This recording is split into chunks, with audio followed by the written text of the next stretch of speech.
Welcome to VN class. आज हम देखते हैं वीएन क्लास में कुछ क्वेश्चंस जो हैं रीजनिंग के।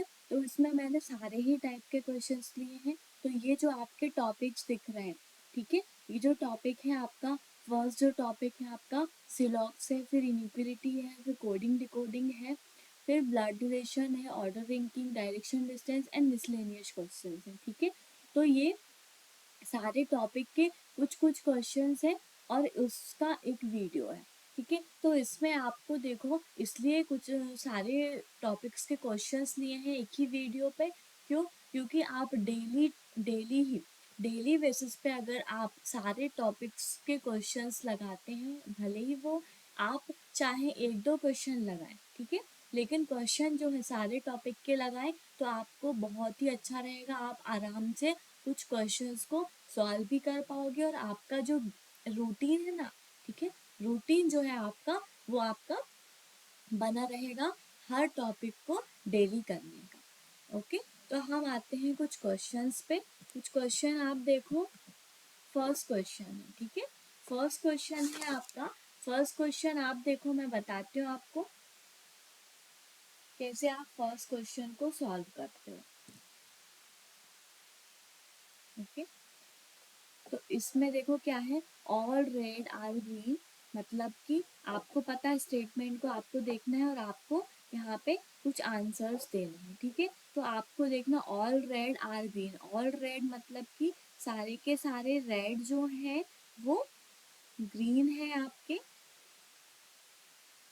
ठीक है, only a few green are black, थोड़े से जो ग्रीन है वो ब्लैक है। ठीक है, और few black are pink, few black are pink, मतलब कि यहाँ पे फ्यू ब्लैक मतलब थोड़े से जो ब्लैक है वो पिंक है। ओके, ये आपने ऐसा वेन डायग्राम ड्रॉ किया। मैंने सारा पूरा का पूरा जो रेड ब्लैक है ये मैंने आपको लिखा नहीं है, यहाँ पे नोट नहीं किया, सिर्फ रेड से आर को डिनोट कर दिया। तो ये आप इसको समझें। ठीक है, उसके बाद आप इसको वेन डायग्राम को जब आप ड्रॉ कर लेते हो उसके बाद आप कंक्लूजन पे आते हो। ठीक है, तो कंक्लूजन पे चेक करते हो, तो चेक करो फर्स्ट कंक्लूजन पे, no green being black is a possibility. कोई भी ग्रीन जो है, कोई भी ग्रीन के ब्लैक होने की पॉसिबिलिटी नहीं है, ये बोल रहा है वो। कोई भी ग्रीन जो है वो ब्लैक नहीं हो सकता, ऐसा। ठीक है, कोई भी ग्रीन जो है वो ब्लैक नहीं हो सकता, ऐसा बोल रहा है। तो यहाँ पे देखो कुछ ग्रीन ब्लैक तो है, तो ऐसा तो नहीं बोल सकते हम कि कोई भी ग्रीन जो है वो ब्लैक नहीं हो सकता, कुछ ग्रीन ब्लैक है। ठीक है, इसलिए ये वाला जो है आपका, ये आपका फॉल्स हो जाएगा फर्स्ट कंक्लूजन। सेकेंड कंक्लूजन को जब आप चेक करते हो, mostly red are pink, mostly मतलब कि सारे के सारे, ऑल में आता है मोस्टली। ठीक है, तो ऑल रेड, सारे के सारे रेड जो है वो पिंक है क्या? सारे के सारे रेड जो है वो पिंक है। आपको पता है कि जो दिखता है वही होता है। इसमें रीजनिंग में एक चीज याद रखो, जो आपको दिख रहा है, यहाँ पे देखो सारे के सारे रेड जो हैं आपके वो पिंक दिख रहे हैं क्या? नहीं दिख रहे हैं। तो आपका जो है सारे के सारे रेड जब पिंक नहीं दिख रहे हैं तो ये आपके होंगे भी नहीं। तो यहाँ पे आपका ये वाला जो है सेकंड कंक्लूजन, ये भी आपका फॉल्स हो जाएगा। ओके, दोनों ही कंक्लूजन आपके फॉल्स हो जाते हैं। तो यहाँ पे आपका नीदर नॉर का केस बनता है। ठीक है, तो यहाँ पे आपका फोर्थ राइट आंसर होगा। उसके बाद आप नेक्स्ट क्वेश्चन पे आओ। नेक्स्ट क्वेश्चन पे आप देखो, नेक्स्ट क्वेश्चन है आपका ऑल पी आर सी, सारे के सारे पी जो हैं वो सी हैं। ठीक है, नो सी इज एस, ठीक है, कोई भी सी जो है वो एस नहीं है।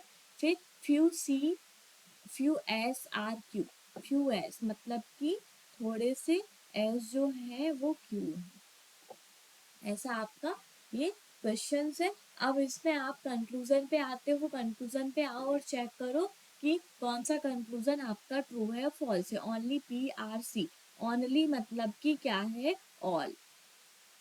ठीक है, ओनली पी आर सी में आप देखो, ओनली पी आर सी, ये तो आपका ट्रू है।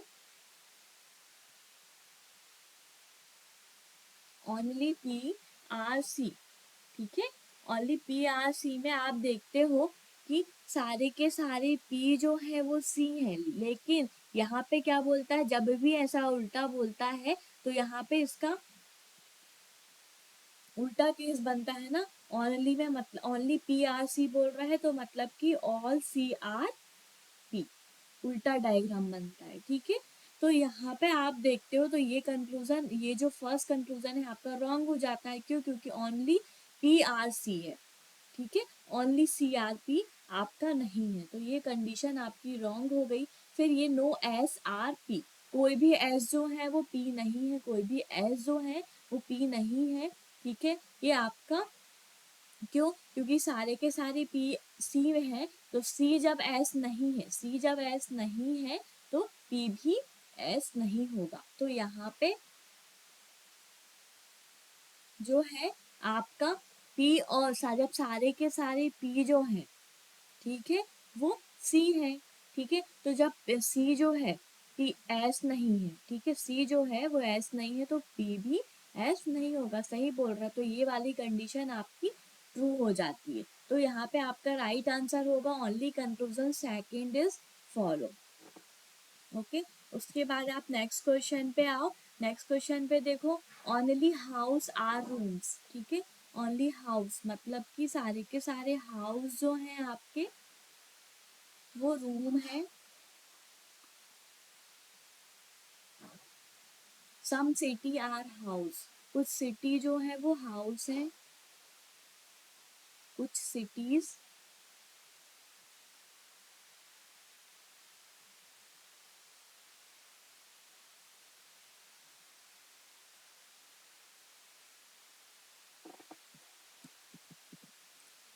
ओनली हाउस आर रूम, ठीक है। ये सारे के सारे हाउस जो हैं वो रूम है। Some city are house, some city are house मतलब कि आपका यहाँ पे जो है आंसर होगा कि सम सिटीज, सम सिटी मतलब कि कुछ सिटी जो है वो हाउस है। फिर नो विलेज आर सिटी, कोई भी विलेज जो है वो सिटी नहीं है, कोई भी विलेज आपका सिटी नहीं है।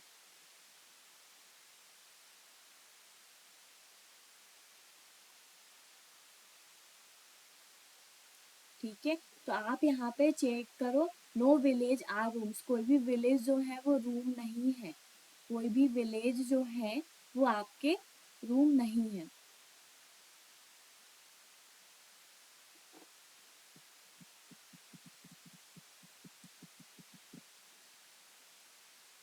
नो विलेज आर सिटीज है, ठीक है। तो यहाँ पे आप देखते हो नो विलेज आर रूम्स है, ठीक है। तो यहाँ पे आपका कोई भी विलेज जो है वो रूम नहीं है, ये आपका क्वेश्चन है। तो यहाँ पे आप देखते हो कोई भी विलेज रूम नहीं है, तो इसको आप चेक करोगे, कोई भी विलेज जो है वो रूम नहीं है। तो यहाँ पे देखो हाँ, कि कोई भी विलेज जो है वो रूम नहीं है, तो है क्या? ऐसा नहीं है, तो ये वाला जो है आपका ये रॉन्ग हो जाएगा। क्यों? क्योंकि यहाँ पे देखो सिर्फ उसने बोला है कि सिटी नहीं है, ठीक है, रूम आपका हो सकता है, इस वजह से ये वाली कंडीशन जो है वो आपकी रॉन्ग हो जाएगी। Some rooms being city is a possibility, कुछ रूम्स जो है वो सिटी है क्या, पॉसिबिलिटी है इसकी होने की। तो यहाँ पे आप चेक करते हो some rooms being city is a possibility, कुछ रूम जो है वो सिटी है क्या। तो यहाँ पे आप देखते हो तो कुछ रूम सिटी हो सकते हैं। क्यों? क्योंकि यहाँ पे आपने देखा कि इसके रूम के अंदर जो है वो सिटी का थोड़ा सा पार्ट है, ठीक है। तो यहाँ पे आपका ये वाला होगा राइट, ठीक है, पॉसिबिलिटी है इसकी होने की, इस वजह से ये जो है ये वाला राइट हुआ आपका सेकंड कंक्लूजन। तो आपका राइट आंसर होगा only conclusion second is follow. फिर आप नेक्स्ट क्वेश्चन पे आते हो। नेक्स्ट क्वेश्चन पे देखो, इनिक्वलिटी पे आते हैं हम। इनइक्वलिटी में आते हैं और इसको हम चेक करते हैं। इसमें स्टेटमेंट दिया होता है, आपको पता है, और कुछ कंक्लूजन दिए होते हैं। तो स्टेटमेंट को देखकर आपको आंसर्स बताने होते हैं कि हमारे कंक्लूजन जो है वो ट्रू है या फॉल्स है। ठीक है, तो इसमें आप देखते हो यहाँ पे सबसे पहले कॉमा को सेपरेट करो, यहाँ पे first equation, second equation and third equation. ठीक है, ये 3 इक्वेशन आपके हैं। इसमें आप कंक्लूजन पे आओ, कंक्लूजन से आप चेक करो। आपका फर्स्ट कंक्लूजन है सी इज ग्रेटर के। ठीक है, सी इज ग्रेटर के है आपका। तो आप यहाँ पे क्वेश्चन पे आते हो सी से, तो सी इज ग्रेटर के में आप यहाँ पे चेक करते हो सबसे पहले। तो सी इज ग्रेटर इक्वल डी। ठीक है, आपने यहाँ से सी से आपको के तक पहुंचना है, तो आपने सी से डी तक पहुंचते हो। डी आपको देखो फर्स्ट इक्वेशन पे कॉमन मिल रहा है क्या? नहीं मिल रहा, और ना ही आपका सेकंड इक्वेशन पे कॉमन मिलता है। तो आप आगे बढ़ोगे, आगे बढ़ रहे हो आप डी इज ग्रेटर जे। ठीक है, जे में पहुंचे आप, और जे आपको फर्स्ट इक्वेशन पे कॉमन मिल जाता है, और आप के में भी इजीली पहुंच पा रहे हो। ठीक है, आप सी से डी तक इजीली पहुंच रहे हो, और आपको एक बार ग्रेटर देन का साइन चाहिए, जो कि आपको एक बार ग्रेटर देन का साइन मिल रहा है, तो ये कंडीशन आपकी ट्रू हो जाएगी। ठीक है, उसके बाद आप नेक्स्ट कंडीशन पे आओ। नेक्स्ट कंक्लूजन पे जब आप आते हो, तो उसको फिर से आपको चेक करना होगा। इसको आप चेक करो। तो आपका सेकंड कंक्लूजन है जे इज लेस देन आई। ठीक है, आपको आई से जे तक पहुंचना है। आई आपका थर्ड इक्वेशन पे दिया हुआ है ओनली। आई से जे तक पहुंचने के लिए आप देखते हो कि आपको यहाँ पे के कॉमन मिल रहा है। ठीक है, I is greater H is greater K तक पहुंचते हो आप। के आपको फर्स्ट इक्वेशन पे कॉमन मिलता है। ठीक है, ये आपको फर्स्ट इक्वेशन पे कॉमन मिला, जो कि आप जे तक नहीं पहुंच पाओगे। यहाँ पे आप देख रहे हो कि यहाँ पे एक लेस देन का साइन मिल गया, लेस देन इक्वल का, जो कि आपको जे तक नहीं पहुंचने दे रहा। आप आई से के तक इजीली पहुंच पा रहे हो, उसके बाद के से जे तक नहीं पहुंच पा रहे हो, तो ये कंडीशन आपकी रॉन्ग हो जाती है। फिर आप नेक्स्ट थर्ड कंक्लूजन को चेक करो। थर्ड कंक्लूजन क्या है? जी इज ग्रेटर एच है। ठीक है, जी इज ग्रेटर एच है, तो इसको आप चेक करो। जी आपका फर्स्ट इक्वेशन पे ही दिया हुआ है, तो आप जी से आप के तक पहुंच रहे हो। जी इज ग्रेटर के।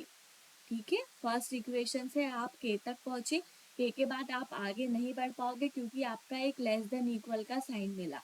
आप के देखो कि कहाँ आपको कॉमन मिल रहा है। के आपको थर्ड इक्वेशन पे कॉमन मिलता है, उसके बाद भी आप देखते हो तो आप एच तक नहीं पहुंच पाओगे। कि आपको थर्ड इक्वेशन पे कॉमन मिला, उसके बाद एच है, लेकिन एच के बाद आपका एक लेस देन का साइन है, जो कि आपको के से आगे नहीं बढ़ने दे रहा है। सिर्फ आप जी से के तक पहुंच रहे हो, तो ये वाला कंडीशन भी आपका फॉल्स हो जाएगा। तो आपका सिर्फ only first conclusion is follow आपका आंसर होगा।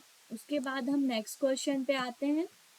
नेक्स्ट क्वेश्चन है, तो इसमें आप देखो फिर से इनिक्वलिटी का ही क्वेश्चन है, तो इसमें आपको फिर से सेपरेट करना होगा कॉमास को, फर्स्ट सेकंड एंड थर्ड। ठीक है, तो यहाँ पे आप देखो फर्स्ट इक्वेशन, सेकंड और ये थर्ड इक्वेशन। अब आपने इनको सेपरेट किया कॉमास को, उसके बाद कंक्लूजन पे आओ। आपको क्या पूछ रहा है? तो आपका फर्स्ट जो कंक्लूजन है उसको आपको सॉल्व करना है। v is less than u। आपको u से v तक जाना है। u से v तक जाने के लिए आप देखो u आपका दिया हुआ है फर्स्ट इक्वेशन पे। ठीक है, तो आप u से v तक कैसे पहुंचोगे? ओके, तो u से b तक पहुंचना है आपको। तो u से आप w तक पहुंचते हो, w से s तक पहुंचते हो, और Q तक पहुंचते हो। ठीक है, Q से आप B तक भी इजीली पहुंच रहे हो। अभी मैंने आपको स्टेटमेंट में बताया, मैं एक बार नोट करके भी आपको बताती हूँ। ठीक है, तो आप देखो यहाँ पे U इज ग्रेटर W। ठीक है, W आपको सेकंड इक्वेशन पे कॉमन मिलता है। W से आप जो है इसको एस तक भी इजीली पहुंच रहे हो, ग्रेटर इक्वल का साइन मिलता है, फिर उसके बाद फिर से एक ग्रेटर का साइन मिला और आप क्यू तक पहुंचे। ये सेकंड इक्वेशन कंप्लीट हुई। क्यू आपको थर्ड इक्वेशन पे कॉमन मिला, क्यू से आप यहाँ से बी तक भी पहुंच पा रहे हो। ठीक है, Q is greater equal P is greater B। तो आप इजीली U से B तक पहुंच रहे हो, और आपको एक बार जो है इसका ग्रेटर का साइन चाहिए होता है जो कि आपको मिल रहा है, तो ये कंडीशन आपकी ट्रू हो जाती है। उसके बाद आप सेकंड को चेक करो, सेकंड क्या है, Z इज ग्रेटर Q। ठीक है, Z इज ग्रेटर Q है, तो आपको Z से Q तक जाना है। Z आपका सिर्फ फर्स्ट इक्वेशन पे है, Z से U पहुंचते हो आप। ठीक है, U से W पहुंचोगे, Z equal U is greater W। ठीक है, W तक आप इजीली पहुंच रहे हो। W आपको कहाँ पे कॉमन मिलता है, सेकंड इक्वेशन पे W कॉमन मिला। W के बाद आप S तक भी पहुंचे, S के बाद आप Q में भी पहुंचे। Q आपको थर्ड इक्वेशन पे कॉमन मिलता है। ठीक है, लेकिन आपको Z से Q तक पहुंचना था, तो आप सेकंड इक्वेशन पे ही पहुंच चुके Z से Q तक। ठीक है, तो ये कंडीशन आपकी ट्रू हो गई। ठीक है, उसके बाद आप नेक्स्ट और थर्ड कंडीशन को भी चेक करो, W इज ग्रेटर R। ठीक है, तो इसको आपको चेक करना है, W से R तक पहुंचना है आपको। तो आपका W तो फर्स्ट इक्वेशन पे भी है और सेकंड इक्वेशन पे भी है। ठीक है, तो यहाँ पे आप W से इस तरफ तो नहीं बढ़ पाओगे, क्योंकि यहाँ पे आपका एक लेस देन का साइन है। सेकंड इक्वेशन पे आते हो आप, सेकंड इक्वेशन पे आए तो यहाँ पे W मिलता है आपको, W से R तक पहुंचना है आपको। तो W is greater equal S is greater Q। Q आपको अगेन थर्ड इक्वेशन पे कॉमन मिला, ये जो Q है। उसके बाद आप R तक पहुंचना है आपको, तो R तक भी आप इजीली पहुंच गए, आपको एक इक्वल का साइन मिला। ठीक है, तो आप R तक भी पहुंच गए, और एक बार आपको ग्रेटर का साइन चाहिए तो ग्रेटर का साइन आपको मिल भी गया। तो ये वाली कंडीशन भी आपकी ट्रू हो गई। तीनों ही कंडीशन आपकी ट्रू हो जाती हैं, तो आपका राइट आंसर होगा all conclusion first second and third is follow. ठीक है, उसके बाद हम नेक्स्ट पे आते हैं। तो नेक्स्ट भी इनइक्वलिटी का ही क्वेश्चन है। इसको आप फिर से स्टेटमेंट को देखो और कॉमास को सेपरेट करो सबसे पहले। तो इसमें आपने सेपरेट किया, ये फर्स्ट है, ये सेकंड है और ये थर्ड इक्वेशन है। ठीक है, इसमें आपने कंक्लूजन को देखा, कंक्लूजन फर्स्ट है आपका, उसको आप चेक करो, m is less than s है, आपको s से m तक पहुंचना है। s से m तक पहुंचने के लिए आप देखते हो यहाँ पे कि m से s तक, मतलब कि आपको s से m तक, s जो है ग्रेटर का साइन s के तरफ है, तो आप s से m तक पहुंचोगे। तो यहाँ पे आप देखो s से m तक कैसे पहुंचोगे। ठीक है, तो यहाँ पे आपको s तो कहीं पे भी नहीं दिख रहा है, तो यहाँ पे आपका ये वाली जो है इक्वेशन जो है ये पहले ही रॉन्ग हो जाती है। ठीक है, उसके बाद आपको y से q तक पहुंचना है। y से q तक पहुंचने के लिए आप देखो, सेकंड जो है y इज ग्रेटर q। ठीक है, y से q तक पहुंचना है, तो y आपका यहाँ पे दिया हुआ है थर्ड इक्वेशन पे। ठीक है, y से q तक पहुंचने के लिए आप देखो, y से r तक तो इजीली पहुंच रहे हो आप, y is greater r is greater p। ठीक है, p आपको फर्स्ट इक्वेशन पे कॉमन मिलता है, और p के बाद आप q पे भी इजीली पहुंच रहे हो। ठीक है, क्योंकि आपने यहाँ पे देखा कि आप इजीली यहाँ पे q पे पहुंच पा रहे हो, क्योंकि आपको यहाँ पे ग्रेटर के ही साइन सारे ही जगह पे मिल गए। ठीक है, आप y से q तक पहुंच गए, तो ये वाली कंडीशन आपकी ट्रू हो गई। उसके बाद आपका थर्ड इक्वेशन, उसको चेक करो, n इज ग्रेटर o। ठीक है, आपको n से o तक पहुंचना है, n आपका सेकंड इक्वेशन पे है, तो n से o तक पहुंचने के लिए आप देखो n से v तक पहुंचे, v आपको फर्स्ट में कॉमन मिलता है। ठीक है, n से v तक पहुंचे आप, v आपको फर्स्ट इक्वेशन पे कॉमन मिला, और V से आप O में भी पहुंच रहे हो और O तक ही आपको जाना था, तो आप देखो N से O तक पहुंच गए और आपको एक बार ग्रेटर का साइन चाहिए जो कि आपको मिल भी गया, तो ये कंडीशन भी आपकी ट्रू हो गई। सेकंड और थर्ड कंडीशन आपकी ट्रू हो जाती हैं, तो यहाँ पे आपका आंसर होगा both conclusion second and third is follow. ठीक है, उसके बाद आप नेक्स्ट क्वेश्चन पे आओ। नेक्स्ट क्वेश्चन आपका जो है वो ब्लड रिलेशन का है, तो इसमें आपको चेक करना है। ठीक है, इसमें आपको सबसे पहले तो इसका डायग्राम बनाओ इस क्वेश्चन के अकॉर्डिंग। A is the grandson of B. ठीक है, A is the grandson of B मतलब कि इस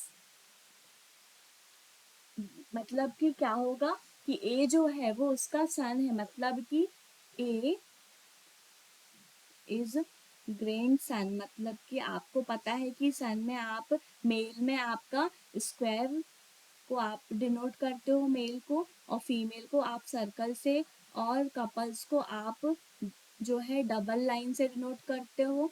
ठीक है, तो ऐसे आपको पता है, मैंने आपको जो बेसिक्स कॉन्सेप्ट क्लियर किए थे उसमें मैंने सारे ही आपको ये बताए हैं कि किसको किस चीज़ से डिनोट करना है, और आप अपने अकॉर्डिंग भी इन साइन को बना सकते हो। ठीक है, तो यहाँ पे आपने देखा कि ए जो है ग्रैंड सन है, मतलब कि उसके पापा और उसके और जो मतलब उनके पापा के पापा। ठीक है, बी। फिर हु मतलब सेकंड पर्सन को डिनोट करता है। ठीक है, मतलब B, B has only one son. B का मतलब एक ही पुत्र है, तो ये आपका उनका जो बेटा है वो ये है। ठीक है, उसके बाद H is the father of A. H is the father of A. ठीक है, तो एच फादर है ए के, अभी आपको इसमें कोई भी नहीं दिख रहा, but not the son of F. ठीक है, but not the son of F मतलब कि यहाँ पे आपने देखा कि इसका जो है पुत्र नहीं है, तो आप यहाँ पे देखो इनका जो है वो नहीं हो सकता, इसी वजह से यहाँ पे आपने देखा कि यहाँ पे इनका ही कपल होगा, जो इसका पुत्र है कौन, ए है।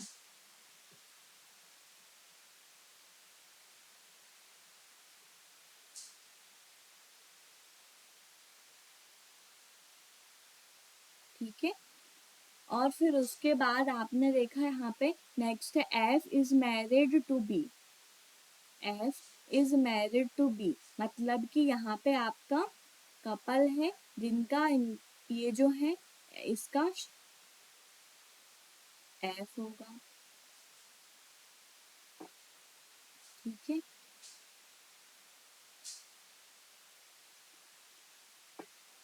तो आपको ये समझ में आया। तो यहाँ पे आपने देखा कि इसको आपने जो है मेल को आपने जो है बॉक्स से मतलब कि स्क्वायर से डिनोट किया है, और आपने फीमेल को जो है सर्कल से डिनोट किया है, और जो कपल्स हैं उनको आपने डबल लाइन से डिनोट किया। फिर आपका लास्ट और बचता है G is the brother of E. G is the brother of E मतलब कि ये ही होगा जो जो क्या है, ई है। ठीक है, और इसका जो ब्रदर है वो है आपका।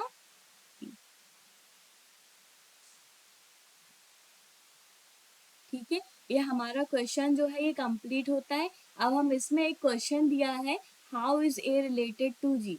ठीक है, ए का जी से क्या रिलेशन है आपको बताना है, तो यहाँ पे आपने देखा कि इसमें क्या रिलेशन है ए का जी से। तो इसमें आपने देखा कि ये जो है ए जो है ए के फादर ई हैं, और ई के पिता, ई के जो भाई हैं वो जी हैं। लेकिन यहाँ पे सबसे पहले तो ये जो है बी, बी का जो है आपका कोई भी उसने जेंडर डिफाइन नहीं किया है। ठीक है, यहाँ पे आपने देखा कि बी का उसने जेंडर को डिफाइन नहीं किया है, तो आप इसमें बता नहीं सकते कि इसमें ये क्या है। ठीक है, तो इसमें आपका जो है आप आंसर को क्लियर नहीं कर सकते, तो यहाँ पे आपका आंसर होगा कांट बी डिटरमाइन। ठीक है, क्यों? क्योंकि आपने यहाँ पे देखा, आप यहाँ पे कैसे बोल सकते हो कि ये आंट है या फादर है या मदर है, कुछ भी नहीं बोल सकते। क्यों? क्योंकि उसने जेंडर को ही डिफाइन नहीं किया है एक। ठीक है, तो यहाँ पे आप इसका आंसर नहीं दे पाओगे, तो इसका राइट आंसर होगा कांट बी डिटरमाइंड। उसके बाद आपका और नेक्स्ट क्वेश्चन है।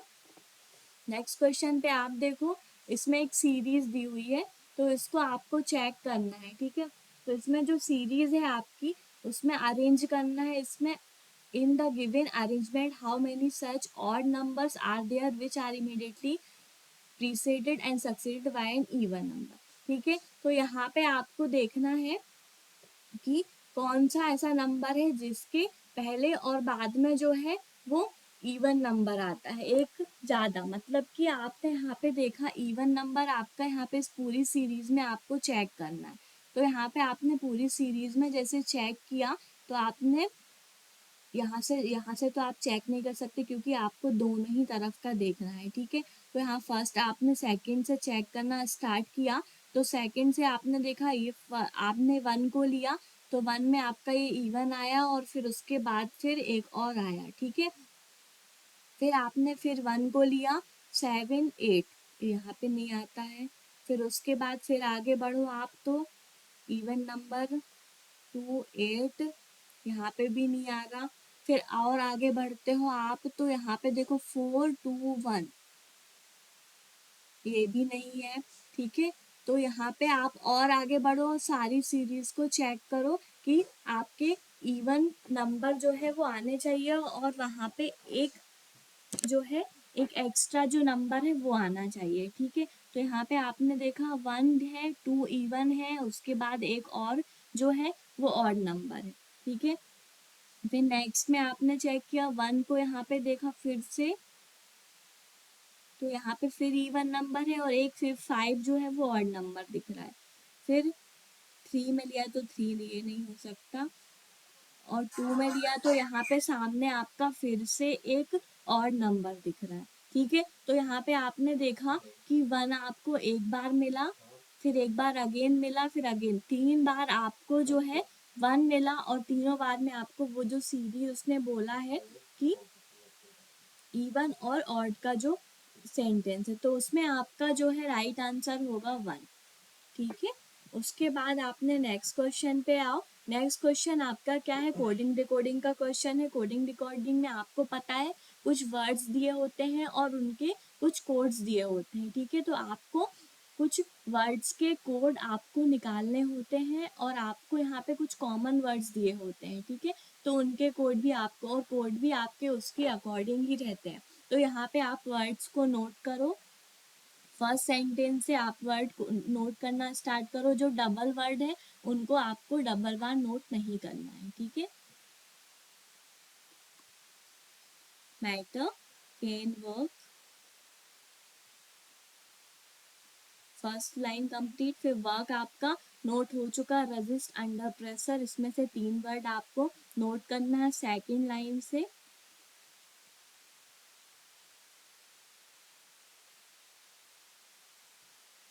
ठीक है, उसके बाद आपने थर्ड लाइन पे आते हो। प्रेशर आपका जो है आपने नोट कर लिया है, रिलीज आपने नोट नहीं किया, मैटर आपने नोट कर लिया है, और लास्ट है आपका मोस्ट। तो आपको रिलीज और मोस्ट इस थर्ड लाइन से नोट करना है आपको।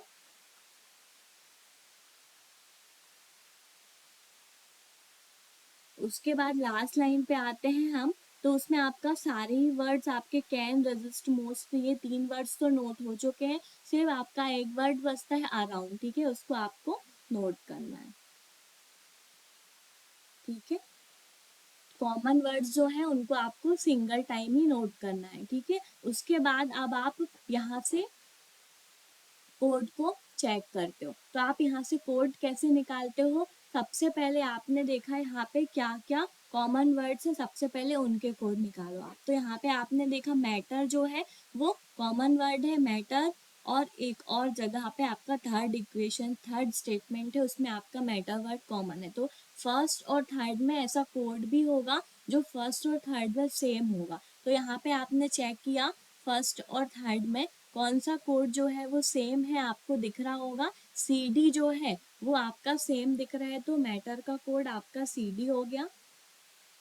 ठीक है, उसके बाद आपने देखा यहाँ पे कैन है। ठीक है, कैन आपने इन दोनों में देखा, फर्स्ट में और लास्ट लाइन में आपका जो है कैन वर्ड दिया हुआ। अब इन दोनों में कोड भी आपका कॉमन होगा। ठीक है, तो यहाँ पे आपने देखा ए बी जो है, ए बी जो है दोनों ही स्टेटमेंट में आपको ए बी कॉमन दिख रहा है, जो कि आपका कैन का कोड हो जाएगा। ठीक है, फिर वर्क वर्ड है। वर्क आप देखते हैं, वर्क जो है वो आपका फर्स्ट और सेकंड में वर्क वर्ड है, इन दोनों में आपने चेक किया तो आपने ABGH BC आपको यहाँ पे कॉमन दिखा अभी, तो CDXOEFIF, तो BC जो है आपका वो वर्क का कोड हो जाएगा क्योंकि यही कॉमन कोड दिख रहा है। ठीक है, फिर आप रजिस्ट में आते हो, रजिस्ट आप देखते हो तो रजिस्ट सेकंड और लास्ट में आपका रजिस्ट वर्ड है, तो रजिस्टर आपका कहाँ पे कॉमन दिख रहा है, ये देखो कोड आपका GH आपको एक कॉमन मिला। BC तो आपका हो चुका है, एक्सो भी यहाँ पे कॉमन नहीं दिख रहा है। ठीक है, IF भी नहीं है, तो आपका GH ही आपका कॉमन वर्ड मिला, तो रजिस्टर का कोड आपका GH हो जाएगा। फिर अंडर का कोड देखते हैं हम। अंडर अंडर आपका अभी एक सिंगल वर्ड है, अभी इसको आप छोड़ें, सबसे पहले आपके कॉमन वर्ड से उनके कोड निकालें। ठीक है, प्रेशर है, प्रेशर का कोड आपका ये दिया हुआ है, प्रेशर दोनों में सेकंड और थर्ड लाइन में प्रेशर, तो इन दोनों में ही आपको चेक करना है। GH आपका हो चुका है, BC भी आपका हो चुका है, यहाँ से आपका CD हो चुका है, तो आप एक्सो और IF को देखते हैं, तो एक्सो आपका थर्ड लाइन पे नहीं, IF है। ठीक है, IF और IF दोनों में ही कॉमन दिख रहा है, तो आप प्रेशर का कोड जो है वो IF हुआ। उसके बाद आपने देखा रिलीज, रिलीज आपका सिंगल वर्ड है, इसको अभी आप स्किप करें। उसके बाद यहाँ पे मोस्ट वर्ड है जो कॉमन है। ठीक है, मोस्ट दोनों में ही है, थर्ड और फोर्थ लाइन में मोस्ट वर्ड है, इनमें देखो आप थर्ड और फोर्थ में क्या कॉमन वर्ड है, IF हो चुका है, CD हो चुका है, आई और IT है यहाँ पे, तो यहाँ पे आप देखो आई और IT में से कोई एक दिख रहा है क्या, तो IT आपको दिखा फोर्थ में, तो ये आपका मोस्ट का कोड हो जाएगा IT। ठीक है, अब आप सिंगल जो वर्ड है उनके कोड देखें आप, तो यहाँ पे आपको उसी लाइन में इसके कोड मिल जाते हैं। ठीक है, तो दा है आपका फर्स्ट लाइन पे, तो यहाँ पे सिर्फ आपका क्या बचा, EF बचा। ठीक है, EF आपका एक कोड बचा है, वो दा का कोड हो गया इस लाइन पे।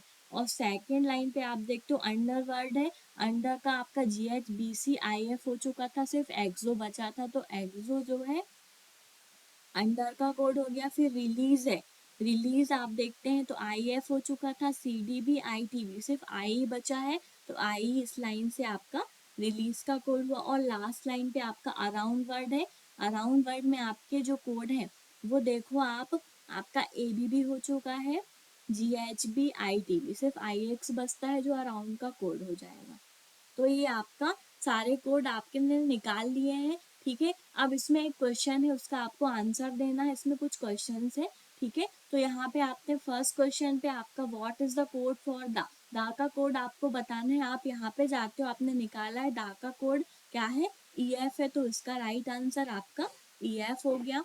ठीक है, उसके बाद आप नेक्स्ट क्वेश्चन पे आओ इसके ही, तो what is the code for resist, resist का कोड क्या है, चेक करो, आपने कोड निकाला है। ठीक है, रजिस्ट का कोड आपका क्या है, GH है, तो यहाँ पे इसका राइट आंसर होगा GH। ठीक है, उसके बाद आपका what is the code for around, next question, around का कोड निकालना है आपको, तो अराउंड का कोड आपने चेक किया तो क्या है, अराउंड का कोड IX है, तो इसका राइट आंसर होगा आपका IX। ठीक है, उसके बाद हम नेक्स्ट क्वेश्चन पे आते हैं। नेक्स्ट क्वेश्चन आपका जो है डायरेक्शन एंड डिस्टेंस का क्वेश्चन है। ठीक है, तो इसमें आपने देखा कि इसमें एक क्वेश्चन दिया हुआ है और इसमें आपको डायरेक्शन के अकॉर्डिंग आपको इसको एक डायग्राम को ड्रॉ करना है और आपको इसका आंसर देना है। ठीक है, तो यहाँ पे आप देखते हो सबसे पहले तो डायरेक्शन के अकॉर्डिंग, तो यहाँ पे आपने देखा कि ऊपर की तरफ नॉर्थ, नीचे साउथ, ईस्ट और वेस्ट, ऐसे हमारे डायरेक्शंस होते हैं। तो ऐसे ही आपको जो डायग्राम बनाते हो यहाँ पे क्वेश्चन के अकॉर्डिंग, वैसे ही आप डायग्राम को बनाते चले। ठीक है, तो यहाँ पे आपने देखा question, A and Y start from the same point, A walks 40 metre north. ठीक है, ए और वाई जो है दोनों एक ही पॉइंट से वॉक करना स्टार्ट करते हैं और ए जो है वो नॉर्थ की तरफ 40 मीटर वॉक करता है। तो आपने यहाँ से ए को वॉक कराया और 40 मीटर उसने वॉक किया।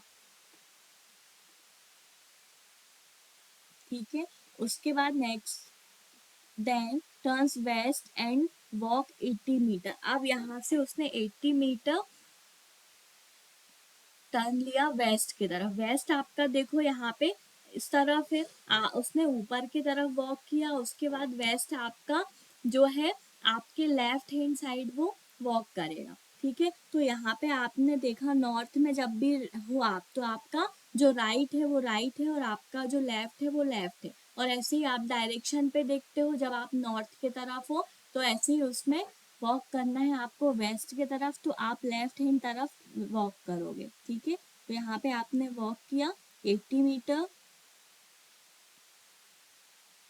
ठीक है, उसके बाद then turns to his right and walks 50 metre. अब यहाँ से वो 50 मीटर राइट टर्न लेता है। ठीक है, 50 मीटर वॉक करता है राइट टर्न के साथ। तो यहाँ पे आपने देखा, यहाँ पे से आप वो राइट टर्न लेगा तो मतलब कि वेस्ट में आ गए अपन, तो मतलब ऊपर की तरफ वो राइट टर्न लेगा। ठीक है, ऊपर की तरफ उसने लिया 50 मीटर वॉक के बाद और इस पॉइंट में पहुंचा। At the same time Y walks 90 metre north.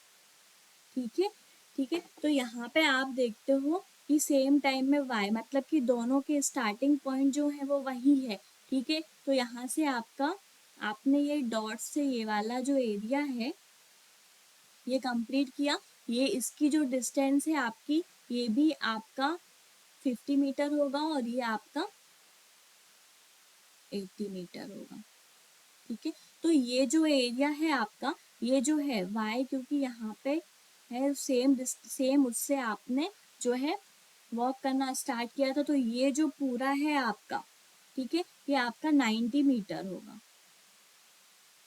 ठीक है, तो यहाँ पे आपने देखा, तो यहाँ पे आगे क्वेश्चन को पढ़, तो where is Y now with respect to the position of A के पोजिशन पे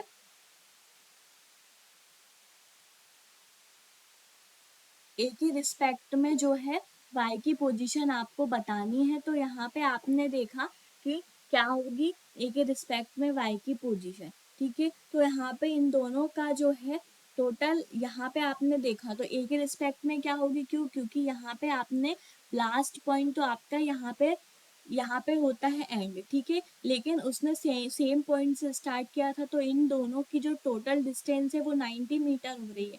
तो यहाँ पे आपका 80 मीटर होगा, जो कि आपका इसका ए के रिस्पेक्ट में है। ठीक है, तो इसका राइट आंसर आपका क्या हो सकता है, यहाँ पे आप चेक करो तो, और डायरेक्शन भी चेक करना है। डायरेक्शन आप देखो यहाँ पे हो और आप अभी वेस्ट में ही हो। ठीक है, तो वेस्ट में ही हो तो यहाँ से आप इस तरफ जाओगे, मतलब कि आप ईस्ट के तरफ जा रहे हो। ठीक है, ईस्ट के तरफ जा रहे हो, तो ऐसा ही आपको ऑप्शन में चेक करना है और 80 मीटर जा रहे हो, उसके बाद ही आपका जो 90 मीटर का डिस्टेंस है वो क्लियर हो रहा है। ठीक है, वो कवर आपका हो रहा है। तो आपने देखा यहाँ पे, तो y is 80 metre to the east of A, एक ही ऑप्शन ईस्ट का, बाकी 30 मीटर है जो कि हमको ईस्ट का ऑप्शन में है, वो हमको चाहिए नहीं। y is 80 metre to the west, ये भी नहीं चाहिए क्योंकि हमको ईस्ट की तरफ जाना है। 30 मीटर टू द वेस्ट है, ये भी नहीं चाहिए क्योंकि 30 मीटर यहाँ पे आपका कोई भी ऑप्शन पे दिया ही नहीं है। ठीक है, उसके बाद लास्ट है y is 80 metre to the east of A, तो आपका ये ही राइट आंसर होगा। देखो आपका ए आपने इस पॉइंट पर छोड़ा है और फिर यहाँ से आपको 80 मीटर का डिस्टेंस कवर करके ही आपने ये जो टोटल डिस्टेंस निकाली है वाई की, वो है। ठीक है, ए के रिस्पेक्ट में, तो आपका राइट आंसर होगा डी। ठीक है, उसके बाद हम नेक्स्ट क्वेश्चन पे आते हैं। नेक्स्ट क्वेश्चन पे आप देखो, इसमें ऑर्डर इन रैंकिंग का क्वेश्चन है। ठीक है, तो ऑर्डर इन रैंकिंग का क्वेश्चन है, इसमें आप देखो कुछ भी नहीं है। In a row all the person are facing north. ठीक है, एक रो है और उसमें कुछ पर्सन्स बैठे हुए हैं तो वो सारे के सारे नॉर्थ की तरफ फेस करके हैं। Shalini is 24 from the left, left hand से शालिनी जो है वो 24th पोजीशन पे है। और and on the right side of Shalini there is are 17% और शालिनी के राइट साइड में जो है 17% है। Find out the total number of person in this Q. तो आपको इस रो में जो है कितने पर्सन है वो आपको बताने हैं। तो यहाँ पे आपने देखा एक रो है, सबसे पहले तो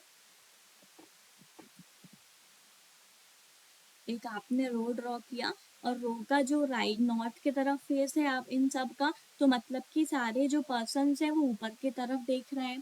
ठीक है, इतना आपको क्लियर हुआ। फिर उसके बाद हम नॉर्थ की तरफ देख रहे हैं, मतलब हमारा जो राइट है वो इनका भी राइट है और हमारा जो लेफ्ट है वो इनका भी लेफ्ट है। ठीक है, अब उसने क्या बोला कि Shalini is 24th from the left hand. Left hand मतलब यहाँ से आपका जो शालिनी है वो 24th पोजीशन पे लेफ्ट हैंड से है। ठीक है, और and on the right side of 17 Shalini there are only 17%। तो इस शालिनी के राइट साइड में सिर्फ 17% जो है वो है, और ये इसकी पोजीशन जो है वो 24th है। तो मतलब कि यहाँ पे आप इन दोनों को टोटल कर दोगे तो इनकी पोजीशन आपकी आ जाएगी। क्यों? क्योंकि उसने यहाँ पे कंफर्म बोल दिया कि 17 है उसके राइट साइड में, शालिनी के राइट साइड में, और ये जो शालिनी है वो आपकी 24th पोजीशन पे है। ठीक है, तो आपने इन दोनों को ऐड किया 24 प्लस 17।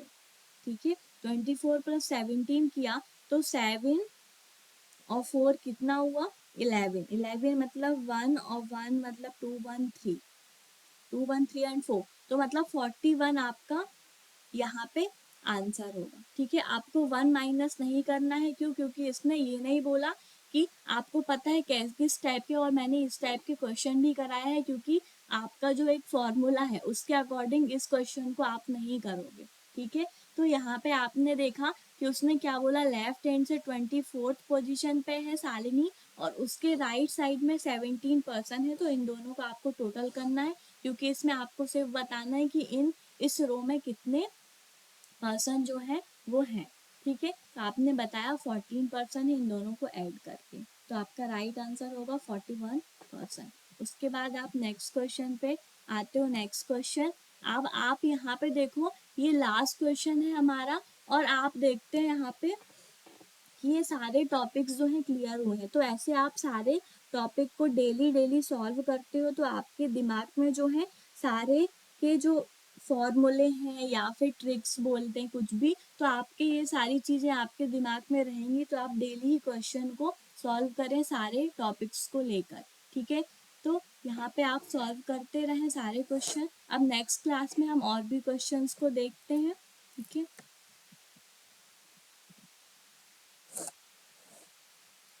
नेक्स्ट क्लास पे मिलते हैं और भी वीडियो के साथ। तो हमारे चैनल को please like share and subscribe करें। Thank you.